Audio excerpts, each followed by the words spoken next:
Welcome to the Kendo and Aido Italia podcast in this English language version. Enjoy listening. Welcome to a new episode of the podcast, Kendo and Aido Italy, the podcast for all lovers of Kendo, Aido, and the entire world of martial arts. Today, we are diving deep into a really fascinating cross-cultural experiment. We're pitting two absolute icons against each other, the Japanese katana and the Western longsword. And this isn't just about, which one's heavier or older. This is a test of design philosophy, really. Absolutely. And our source for this is just brilliant.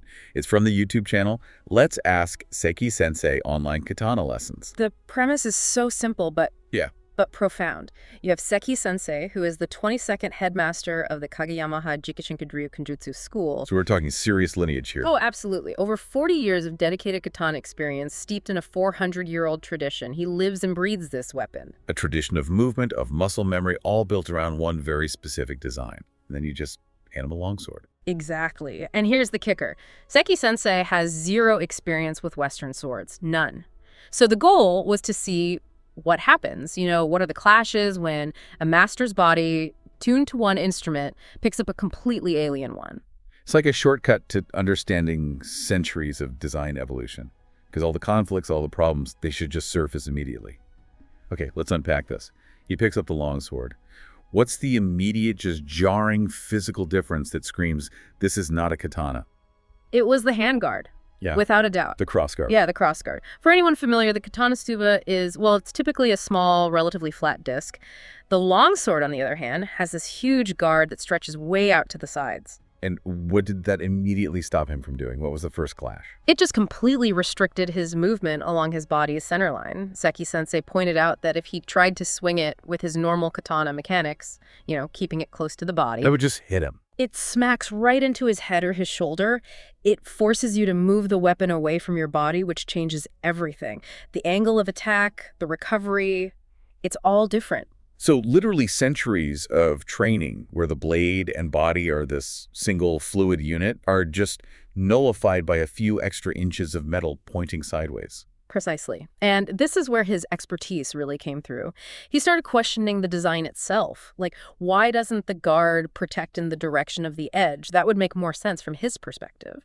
The Western design forces a totally different relationship between your torso, your arms, and the weapon. But this is where it gets really interesting, because it wasn't just about what didn't work.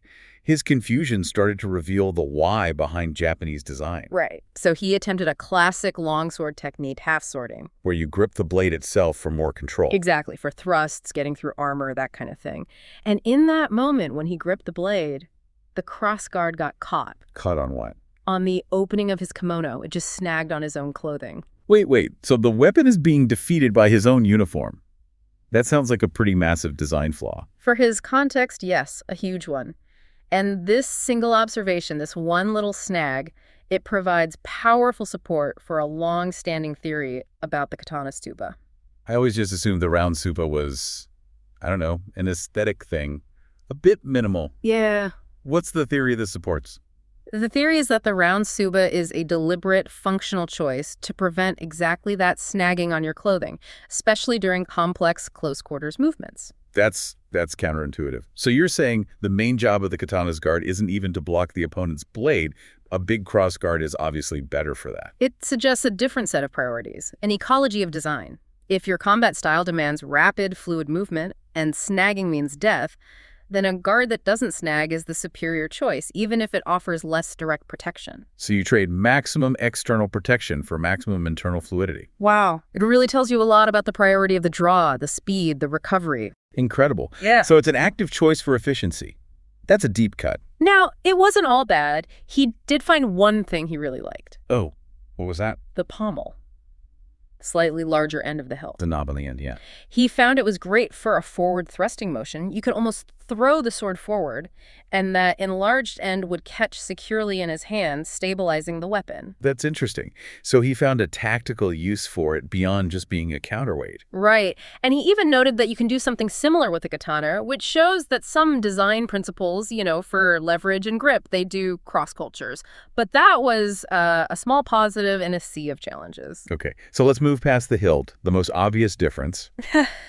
the curve, Okay. or the lack of one. This is where the training really hit a wall. A major wall. The straight blade makes so many curved blade techniques just almost impossible. The source mentions maki techniques specifically. For our listeners, can you give a quick refresher on maki? Sure. Maki is basically a rotational slicing cut.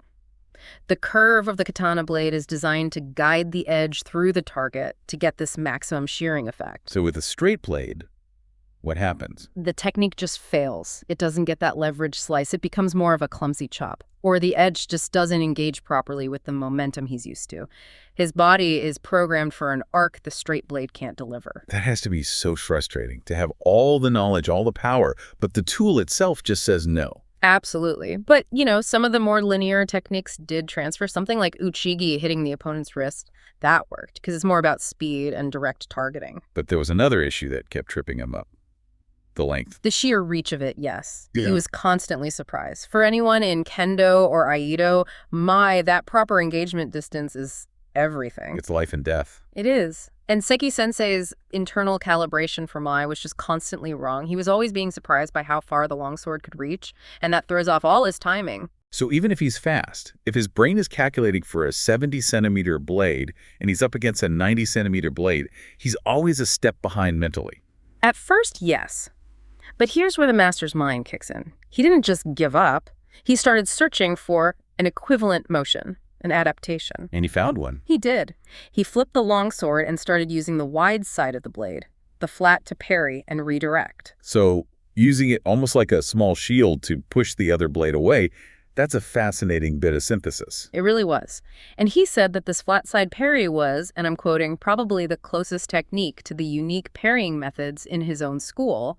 He was teaching the longsword to speak his language. And once he found that one move that worked, his whole attitude changed. Completely. He immediately figured out how to make it work from a high guard, the Joden stance, which requires incredible control. And that little breakthrough, the source says it made him start to like the longsword very much. It's that moment of validation, right? That the core principles are portable, even if the tools are different. Yeah. Exactly.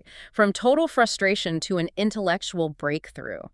But we have to pivot now to the biggest finding of the whole experiment. Right, because they switched it up. Yes. Seki Sensei picked up his katana and fought an opponent who was using the longsword. And this is where the really deep structural differences came to light. Okay, so this brings us to the most critical technical term of the day. We need to define shinogi. The shinogi. It's the Japanese word for the ridgeline that runs along the blade. It's usually where the thickest part of the blade tapers down to the cutting edge. In Japanese swordsmanship, using that shinogi to block or deflect is, well, it's fundamental. It's the backbone of the blade's defense. Yeah. So how is it different on the two swords, and why on earth does it matter so much? It's radically different, and this is the core finding. On a katana, the shinogi is placed quite high, closer to the spine or the back of the blade. It creates a kind of wedge shape. And on the longsword. The longsword, especially one with a diamond cross-section, has its shinogi running right down the absolute middle of the blade. It's symmetrical. So what happens when that central symmetrical ridge meets Seki Sensei's very specialized parrying techniques? This was the critical moment. Because the thickest point is in the middle, it creates these two perfectly balanced, tapered surfaces on either side. When Seki Sensei used his parries, which are designed to catch and control the high ridge of a katana, He found a perfect leverage point on the longsword. exactly. He was probably unintentionally at first exploiting a structural weakness.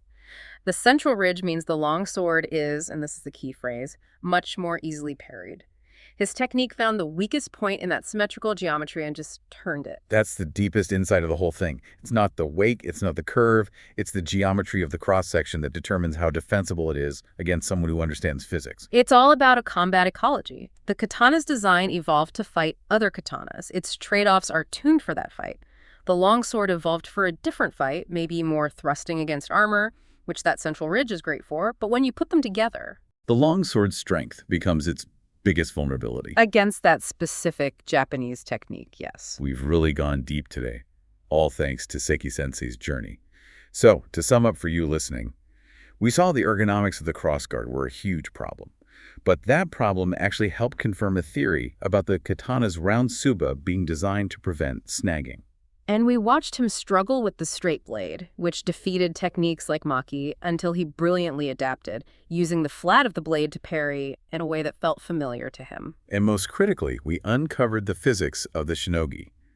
That central ridge on the longsword, compared to the katana's higher one, creates a fundamental vulnerability that makes the Western sword much easier to deflect with Japanese blocking methods. The differences here, they're not just skin deep. They're the result of centuries of refinement, of tuning the geometry of a single ridgeline to counter the specific threats of their home environment. This one experiment just shows how deep mastery of one system can instantly expose the structural compromises of another. So think about this as you go forward. Every curve, every ridge, every guard shape is an answer to a question someone asked on a battlefield hundreds of years ago. The longsword's central strength gave it one kind of durability, but that very choice created the perfect leverage point for a system designed thousands of miles away. It's an amazing example of specialized systems colliding. Thank you for joining us, and don't forget to like it to help us continue our work. Thank you, and see you next episode. Thank you for listening to this podcast.